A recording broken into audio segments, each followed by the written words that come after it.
Hello everyone, and welcome to my Bold and Beautiful Today channel. I hope everyone is having a wonderful day. Before we begin, please hit the subscribe button and give this video a thumbs up. Finn confronts Poppy about the paternity test after Hope interrupts Carter and Daphne. Finn cries at his office, "Luna is my daughter, not my cousin. Luna is my daughter." He brings out another kit to conduct another test after concluding that this cannot be true. Luna prepares a smoothie at Bill's house, sets up her ankle monitor, examines a picture of Will, and then stares out the window. "If only you knew where I was, Mom," she smiles. Luna sits on the couch and eats bonbons, looking smug and extremely content with herself. Poppy flashes to telling Finn that he is not Luna's father at Il Giardino. As Lee enters, she tells her sister that she is glad she could make time for her. After her charges the other day, she didn't anticipate hearing from her. She explains how incredibly foolish it was of her to think what she did. Poppy sighs. Why did she want to visit her? Lee asks. She feels like she's changed. Lee is informed by Poppy that something has occurred. Luna is gone. Lee exclaims, "Luna is gone," Poppy acknowledges, although she is unsure of her whereabouts. Hope believes Steffi is up to something in the Forrester design office. Steffi believes her paranoia is a result of her power. She had already burnt Hope, who tells Steffi that she is no longer her scapegoat and swears, "Never again, Steffi." "Yeah, thanks to Carter, your partner in crime," Steffi muses. Hope says Forrester is in the best possible hands. Steffi is part of the new way it's being run. She admits that over the years, she has contributed significantly to the business. According to Steffi, that was before to one of the most heinous corporate takeovers ever. When Zend enters, his most recent designs are praised. With Zend's skill and Carter's direction, Hope is confident the business will prosper. Carter tells Daphne in the main office that her smell makes it difficult to focus. "Almost like you could lose yourself?" she asks, putting her arm over his shoulder. He chuckles uneasily. As Carter stutters on, Daphne continues to paw at him and flirt with him before asking her why she came to Forrester's door. Daphne Rose never gives an explanation. She will never reveal the reason for it. Carter inquires as to whether they ought to introduce just 1 or 2 scents. Daphne instructs Carter to choose after taking out 2 fragrances and misting her behind her ears. Luna assures herself at Bill's house that she will never accept Tom Starr as her father. "Who is my father?" she asks herself as she stands in front of a mirror. The alarm at Finn's office sounds when the second paternity test is prepared. After reading it, Finn looks off into space. Hope has to leave the design studio, but once again, I want to thank Zend for going above and above. He smiles when Steffi tells him, "You're invaluable to all of us." After Hope departs, Steffi informs her cousin that he arrived at the ideal moment. Hope is certain that Forrester will act in this manner going forward. Zend is aware that, if Steffi has anything to say about it, Carter won't be in charge for very long. Steffi wishes things hadn't turned out this way. They both believe that extreme measures are necessary. Steffi is eager for Justin and his crew to figure out their angle, but she had to do something. That might not even be feasible and could take months. She gripes that Hope is getting cockier by the second. According to Zend, Brooke and Carter are solidifying their positions every day. Steffi informs her cousin how useful his information is. She will only tell that they won't be able to predict what's ahead if all goes according to plan. Daphne informs Carter at the main office that, as a result of their collaboration, she is now his. She's curious about his preferences. The aroma she sprayed behind her ear is inhaled by Carter as she leans in and flicks her hair aside. Hope enters at that very moment. What is going on, she wonders. "I was trying to decide on a scent to start the launch with," Carter stammers. Lee is furious at Il Giardino because nobody is telling Poppy where Luna has been relocated. Poppy doesn't think anyone will give her information, but she volunteers to go down there. She's her niece, Lee says. After receiving a call, Poppy leaves. Finn is the one who insists on seeing her at his workplace. He persists, despite her attempts to dissuade him. Poppy accepts and returns to Lee to apologize, and Lee again expresses her regret that she believed she could cause such a horrible harm to her and her family.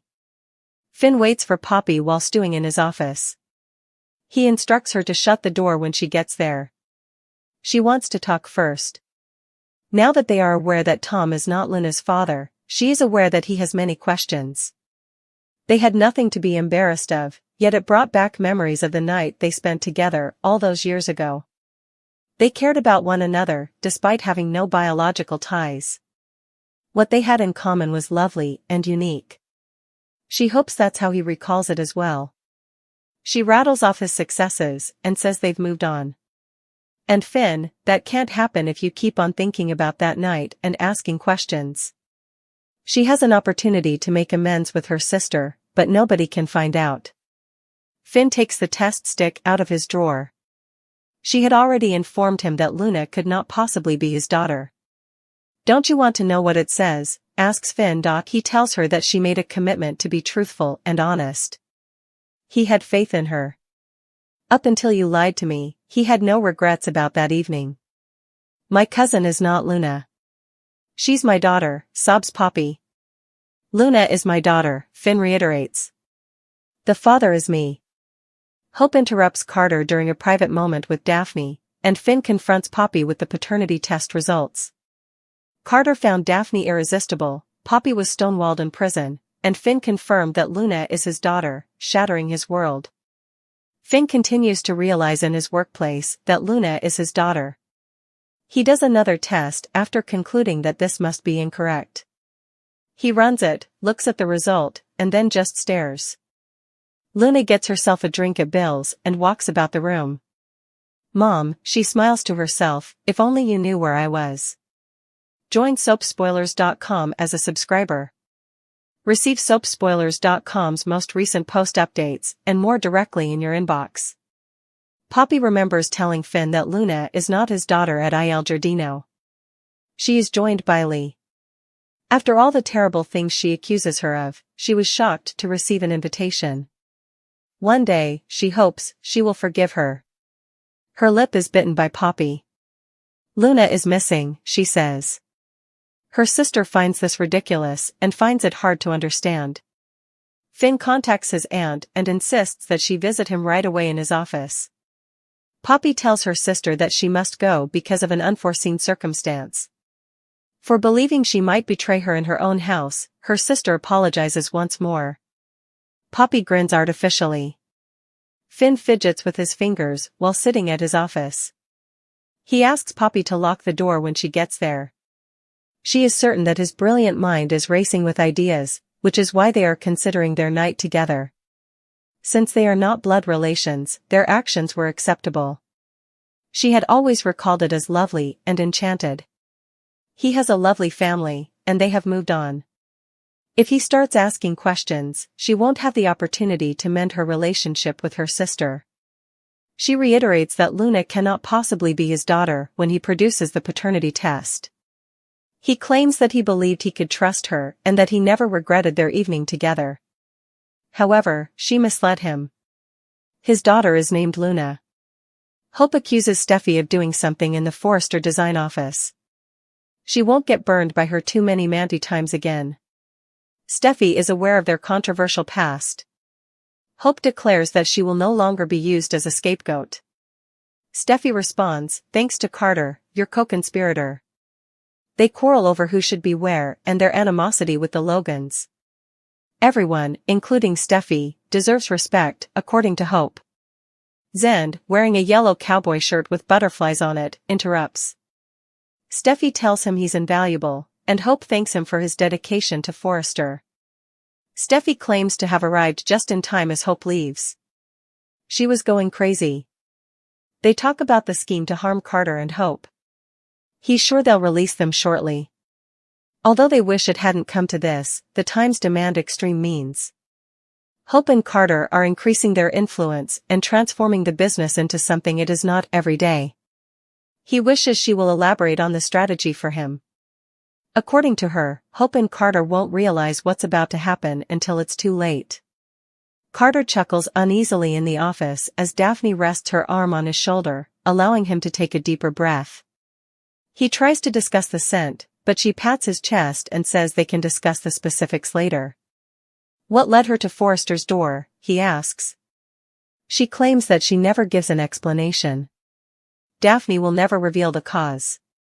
She wants him to decide one of her 2 cents to release first after spraying them on. She claims that because of their partnership, she is now his property. She has him smell her neck on both sides. Hope enters the scene of the odor. When she makes her presence known, Carter recoils in alarm. A whodunit is sparked by the discovery of a Poppy's body. Who is the suspect?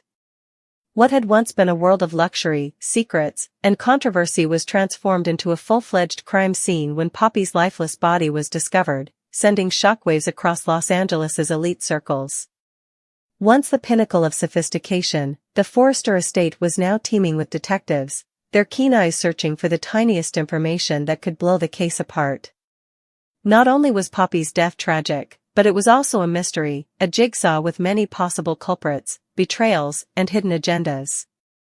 In addition to how she died, everyone was wondering who wanted her dead enough to bring about her death. Her own son, Finn, was the first name on the list. Only recently had he discovered that Poppy was his biological mother, something she had concealed from him all of his life. His world had been upended by the news, and he was now battling a mixture of perplexity, resentment, and wrath. Had something darker boiled up from his emotions? Could it have gotten out of hand after he challenged her one last time? Personal betrayals had a way of bringing even the most collected people to the brink, but Finn was known for his firm hands and calm manner at the hospital. Next came Steffi, Finn's spouse and the one who had insisted on separating their life from Poppy's mayhem. She had never trusted Poppy completely, and for good reason. Finn, Luna, and even Bill Spencer had been drawn into the complex web of Poppy's deceit. Steffi had stated that she would do whatever it took to keep her family safe, and she had everything to lose. Did she ultimately come to the conclusion that removing the cause of the issue was the only way to ensure her future?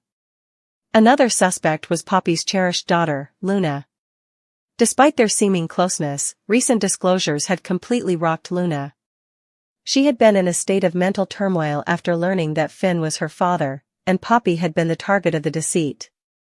Did Luna approach her mother, only for their exchange to become lethal? Could the worst conceivable collision have occurred between betrayal and love? Even Bill Spencer had come under investigation. His relationship with Poppy had always been mysterious, and he had shown an extraordinary concern for Luna's welfare. Was there anything Poppy knew that would ruin him? Was she about to disclose something that Bill couldn't afford to make public? Eliminating a problem was always possible with his riches and authority. The police were also interested in Zend, who was spotted arguing angrily with Poppy a few days prior to her passing. There were rumors that she had discovered something about him that was harmful and could destroy his reputation and career. Was he that desperate that he would permanently silence her? Tension in Los Angeles escalated as investigators attempted to piece together Poppy's final hours. The truth remained just out of reach, each suspect had a motive, and each alibi had a flaw. As the inquiry progressed, it became evident that Poppy's death was not an accident and that the murderer was still at large. An already tumultuous world of secrets and betrayals was transformed into a full-fledged murder inquiry when the horrific discovery of Poppy's lifeless body sent shockwaves of suspicion and panic through the elite of Los Angeles. When Poppy was discovered dead under suspicious circumstances, what had begun as another day of extravagance and scandal took a sinister turn. Not only was it unclear how she passed away, but also who was motivated to bring about her death. The number of suspects was astounding, with a long list of enemies, a past full of deceit, and a future full of secrets she could no longer hide. Finn, the son who was betrayal. Poppy's own son, Dr. John Finn Finnegan, who had just discovered the startling truth about his parentage, was at the top of the suspect list. For decades, Poppy had concealed the truth, preventing Finn from understanding his true identity. He felt greatly deceived, indignant, and perplexed by the discovery. According to witnesses, Poppy was bickering with Finn just hours before she passed away. Could his feelings have gotten out of hand? Was it possible that the life-saving man would have taken one instead? The protective wife, Steffi. Another name that swiftly appeared on the suspect list was that of Finn's wife, Steffi Forrester. Steffi had never trusted Poppy and had never concealed her contempt for the woman who had completely upended their lives. She was so devoted to Finn and their kids that she would stop at nothing to keep them safe, because she felt Poppy's falsehoods had upset her family. Had she finally decided to handle things herself in order to put an end to Poppy's chaos? The distraught daughter is Luna. No one was more devastated by Poppy's passing than Luna Nozawa, her cherished daughter. But was there a deeper side to grief? After learning that Finn was actually her biological father, Luna's faith in her mother was completely upended. Poppy had deceived her for years, and treachery can have unanticipated repercussions. Had the mother and daughter gotten into a heated argument that went beyond far? Was Luna pushed over the edge by Poppy? Is Bill Spencer a mysterious friend or enemy? Then there was Bill Spencer, the influential media tycoon who had suddenly become involved in Luna's life. There was uncertainty surrounding his relationship with Poppy, and there were allegations that Poppy had dirt on Bill that might have destroyed him. Did Bill genuinely care about Luna, or was his involvement a front for something far more sinister? Had he kept Poppy quiet before she revealed his secrets? A furious quarrel before death, Zend Forrester. According to individuals close to the investigation, Poppy had been threatening to reveal something about Zend Forrester, with whom she had lately been spotted in a heated dispute. Did Zend take such harsh measures because he was so anxious to hide his secrets? Detectives soon discovered that this was murder as the inquiry progressed, not just a regrettable fatality. Everybody had a reason. Everybody had secrets.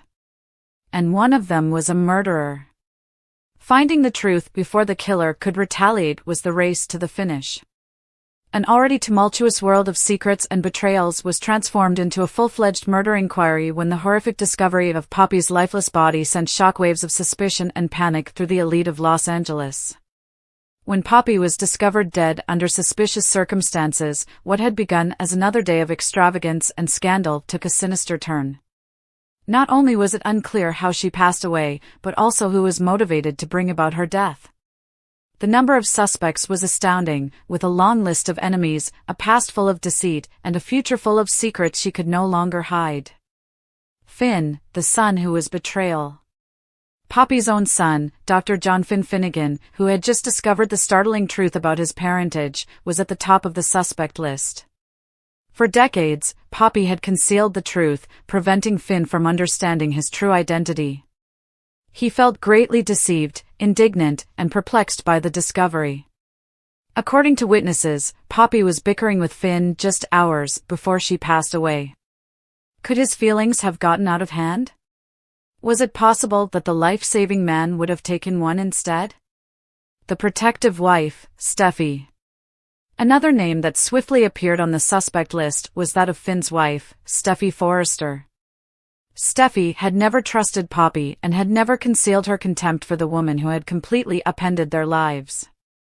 She was so devoted to Finn and their kids that she would stop at nothing to keep them safe because she felt Poppy's falsehoods had upset her family. Had she finally decided to handle things herself in order to put an end to Poppy's chaos? The distraught daughter is Luna. No one was more devastated by Poppy's passing than Luna Nozawa, her cherished daughter. But was there a deeper side to grief? After learning that Finn was actually her biological father, Luna's faith in her mother was completely upended.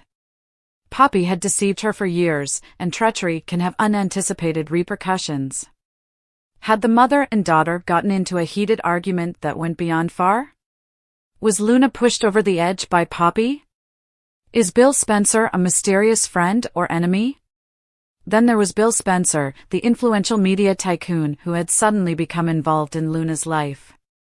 There was uncertainty surrounding his relationship with Poppy, and there were allegations that Poppy had dirt on Bill that might have destroyed him. Did Bill genuinely care about Luna, or was his involvement a front for something far more sinister? Had he kept Poppy quiet before she revealed his secrets?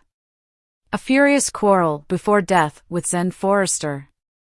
According to individuals close to the investigation, Poppy had been threatening to reveal something about Zen Forrester, with whom she had lately been spotted in a heated dispute.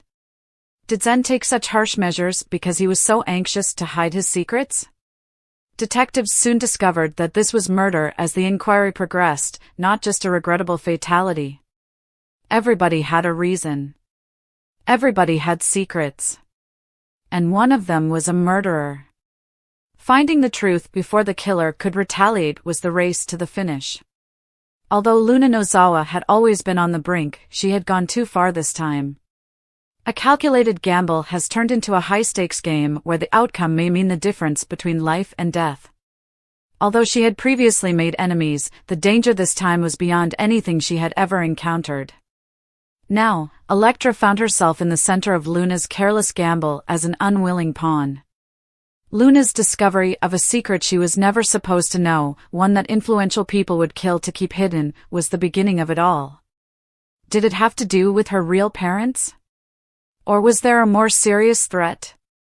Luna had misjudged the lengths her adversaries would go to in order to silence her, whatever it was. She believed she was in charge, that she could play both sides, and that her wit and charm would keep her safe. However, she was mistaken. She had been warned by Electra.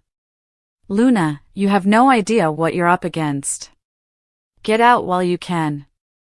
Luna had disregarded her. And now it was Electra who was in danger. The threats began modestly, a mysterious letter left on her car's windshield, a shadow that lingered outside her apartment for too long. Then it got out of hand. A vehicle accident that almost happened. A break-in in which everything was moved just enough to convey a message, but nothing was taken.